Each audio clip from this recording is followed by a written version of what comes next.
Viajando com o Biquíni. Olá, boa noite! Hoje no nosso programa Viajando com o Biquíni, nós vamos continuar nas montanhas dos Balcãs, lá no sudeste da Europa. A gente no último programa foi para Budva, em Montenegro, que é o país que tem mais milionários per capita da Europa. E hoje nós vamos, ao contrário, para um dos países mais pobres da Europa. Nós vamos visitar a Albânia, mas que é um país muito interessante. Para vocês terem uma ideia, há 5 anos atrás, quando nós compramos o veleiro Felistas Biquíni na Croácia, a gente queria ir para a Grécia. Então o caminho normal seria sair da Croácia, passar aqui pela Montenegro, Albânia, Grécia. Só que na época a gente teve medo de passar pela Albânia, porque todo mundo dizia que era um país muito violento, muito perigoso, que nenhum velejador ia para lá. É um país que ficou anos isolado do mundo inteiro. Então a gente ficou tão receoso de passar por essa costa que a gente atravessou o Mar Adriático, foi lá na Itália e depois cruzou para a Grécia. Agora, 5 anos depois, a gente mudou completamente de opinião. Depois de outras informações, a gente ouviu dizer que alguns velejadores tinham ido lá, que o país era bacana, tinham gostado muito, apesar de violento, tinha que tomar um certo cuidado. Mas como a gente é acostumado aqui com o Brasil, que é um país que tem uma grande violência urbana, nós decidimos ir.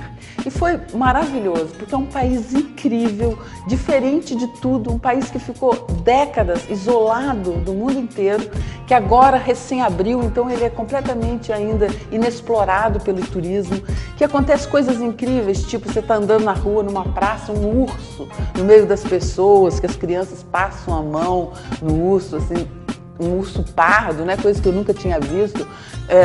Tipo um castelo que o cara te dá a chave do castelo para você abrir a porta e visitar. Coisas incríveis. Outra coisa que eu achei muito interessante, a palavra saudade. A gente sempre acha e diz que a única língua, né, no português que tem essa palavra saudade com esse significado.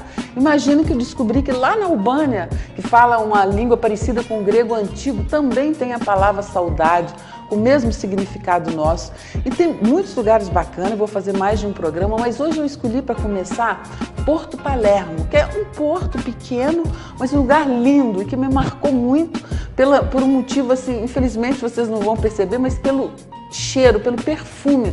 O lugar mais incrível que eu já vi, perfumado, com as plantações em volta, os temperos, e lindo, com castelo, com ancoradouro super bem protegido. Solta aí, Fernando, para a gente ver as imagens, então, da Albânia, começando em Porto Palermo. Ao sul da Albânia, então, a poucos quilômetros da cidade de Rinari, ao longo da Riviera Albanesa, encontra-se esse porto, Porto Palermo. Um dos lugares ainda não descobertos pelo turismo europeu. Imagina um lugar como esse, um castelo, um ancoradouro super bem protegido, onde a gente ainda consegue ficar sozinho dias aí. Isso é um privilégio de se navegar no mundo, chegar num lugar desse.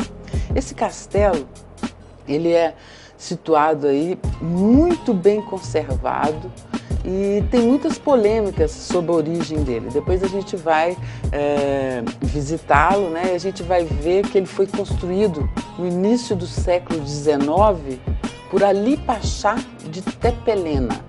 É um homem muito famoso, tem muita literatura a respeito dele.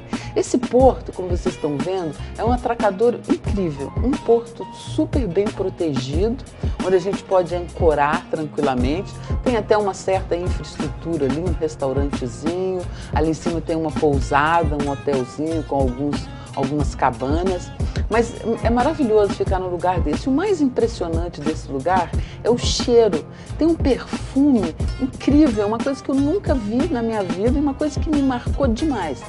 Apesar desse lugar árido, né, como vocês estão vendo aí, apenas as cabras sobrevivem num lugar tão árido, mas ali, todos esses morros que a gente está vendo aí, eles são plantados de sálvia e tem um cheiro incrível. E quando a gente entra no ancoradouro, a gente sente esse cheiro fortíssimo e depois, o tempo inteiro que a gente está ali, continua esse cheiro, esse perfume incrível que eu nunca tinha visto em lugar nenhum, que é muito bacana. Mas esse lugar aí, ele também tem um passado muito dramático, né? A gente sabe que a Albânia, ela, depois da guerra, ela foi, quem assumiu o poder foi o ditador Enver Hoxha, um dos mais terríveis, né, da história aí dos Balcãs. Ao contrário que a gente viu no último programa, o Tito da Iugoslávia, que era comunista, mas era bom, se dava tanto bem com a Rússia como com os Estados Unidos, o Enver Hoxha, ele era inimigo tanto do Ocidente como da Cortina de Ferro. Então isso aí depois a gente vai ver as atrocidades que ele cometia, mas esse castelo, ele é polêmico, como eu estava dizendo, porque ali naquela placa que a gente viu ali, está escrito que foi o Ali Pasha que construiu. O senhor que toma conta aí das cabras, que também que toma conta do castelo, ele teve que sair ali para fazer um lanche, alguma coisa, e simplesmente deixou a chave com a gente. Então a gente pela primeira vez, né, teve essa experiência de entrar num castelo sozinhos, poder ficar lá dentro, explorar, ver tudo, muito bacana.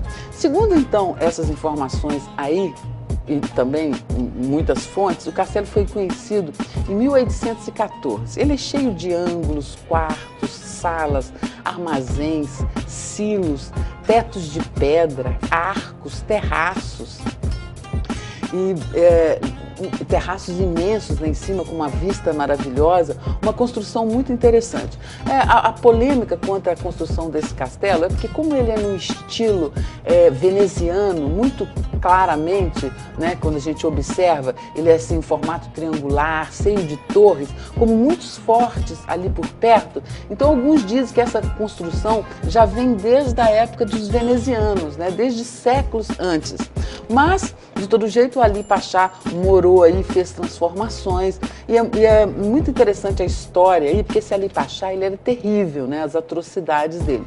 Então, disse que ele tinha ele mandou construir uma igreja, uma capela para uma das mulheres dele, porque ele tinha um harém, né, até inclusive tem muita polêmica sobre a sexualidade dele, porque ele tinha haréns tanto de homem como de mulher, mas enfim, uma das mulheres dele, uma preferida com certeza, ele mandou construir do outro lado do castelo uma igrejinha, uma capela, para ela ir rezar todos os dias.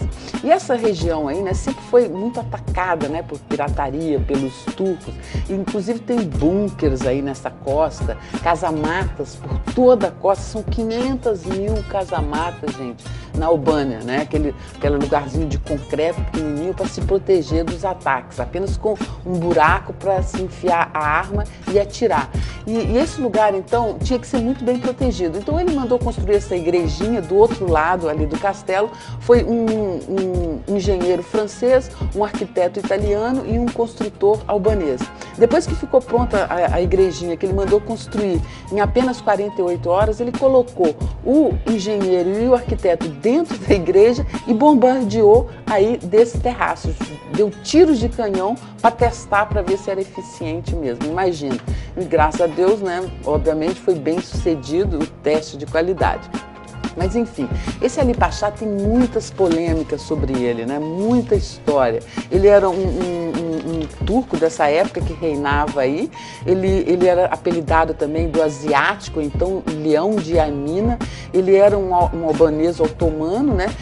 Que reinou aí, tanto ele comandou essa parte aí que era a Albânia, como a Macedônia e todo o nordeste da Grécia. Ele teve 3 filhos, né? Ele morreu lutando, ele teve um papel muito importante nessa história aí do Epíreo, né? Essa região aí da Albânia e da Grécia, e ele diz, né, a lenda, que ele começou como chefe de bandidos, né? O pai dele foi assassinado drasticamente quando ele tinha 14 anos, e aí você sabe, né, que começa essas vinganças, ele começou a lutar, né, por uma tribo vizinha, e nunca mais parou, e devido às habilidades que ele tinha, tanto diplomáticas como administrativas, tinha também ideias modernas, de grande religiosidade, ele fez com que ele ficasse assim muito famoso, né? Que ele crescesse muito e te tornou então muito poderoso.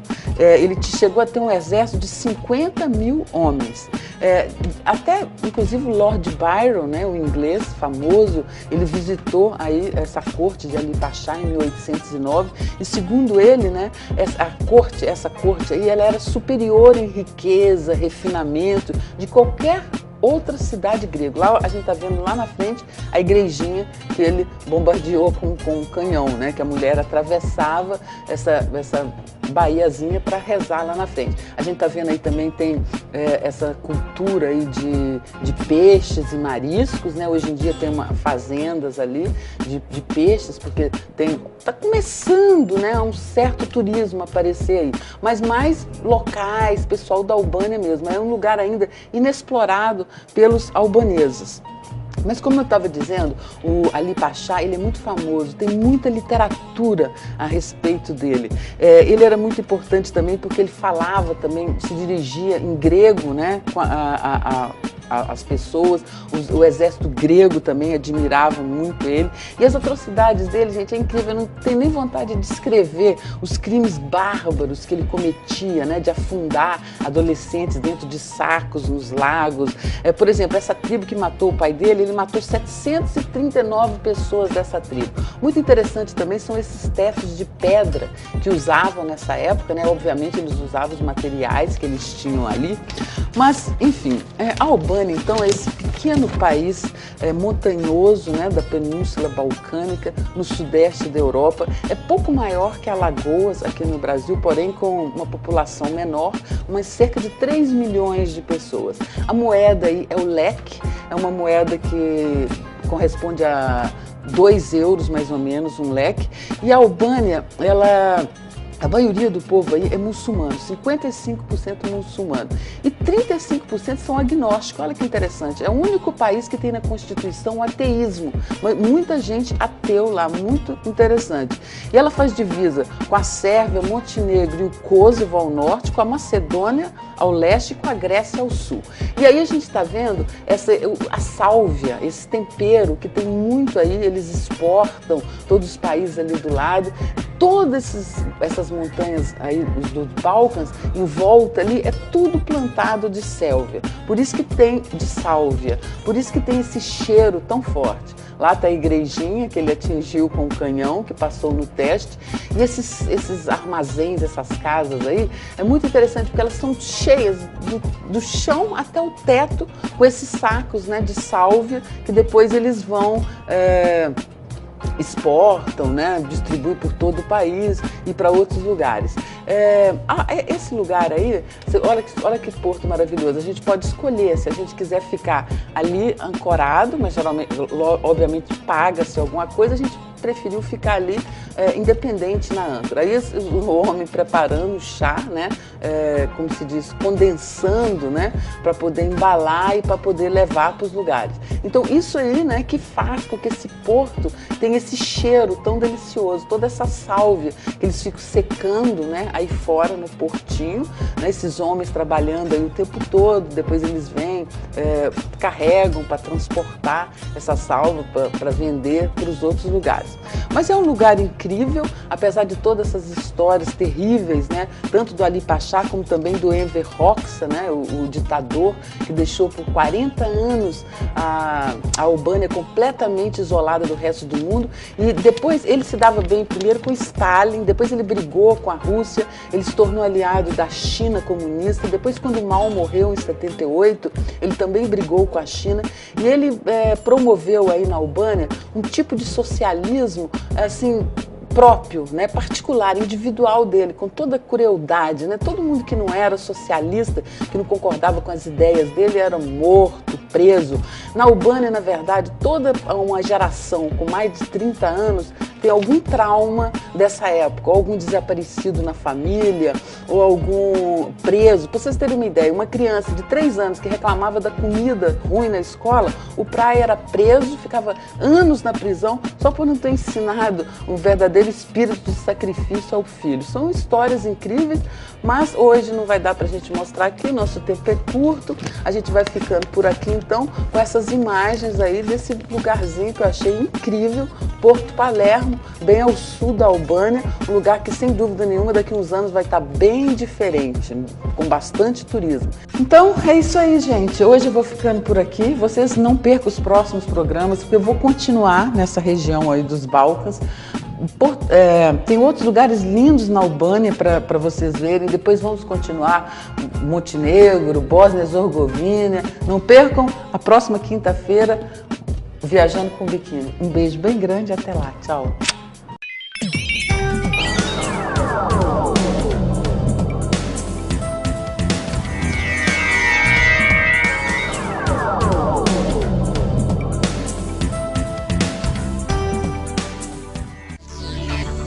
Viajando com o Biquíni.